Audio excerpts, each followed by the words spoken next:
અમરેલી તાલુકા પોલીસે કતલખાને લઈ જવાઈ રહેલા 268 ઘેટા બકરા ભરેલા એક ટ્રકને ઝડપી પાડ્યો છે।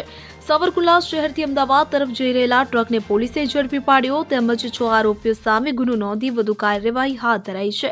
ટ્રકમાં પશુઓને ક્રૂરતાપૂર્વક ખીચોખીચ ભરવામાં આવ્યા હતા। ફાળકા વચ્ચે પાર્ટીશન કરીને ઉપર નીચે ઘેટા બકરાને એવી રીતે ભરવામાં આવ્યા હતા કે તેઓ ગુંગળાઈને મરી જાય। પશુઓ માટે પૂરતા પાણી કે ઘાસચારાની વ્યવસ્થા કરવામાં આવી ન હતી।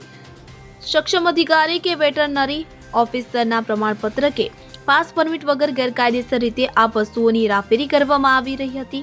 પોલીસે કુલ 268 ઘેટા બકરા કે જેની કિંમત ₹13,40,000 છે તે જપ્ત કર્યા છે અને આ ઉપરાંત ₹23 લાખની કિંમતનો ટ્રક પણ જપ્ત કરવામાં આવ્યો છે।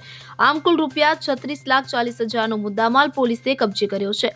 પોલીસે આ મામલે સાયદ સુલેમાન કાલવા, સોહિલ અસુબ 52 का, जुबेर हासम 52 का, शाहनवाज राजाक 52 का, जुनेद फारूक 52 का અને રફીક જમાલ તરકવાડિયા સહિત 6 આરોપીઓ સામે ગુનો નોંધ્યો છે। પોલીસે આરોપીઓની ધરપકડ કરવા માટે કવાયત હાથ ધરી છે।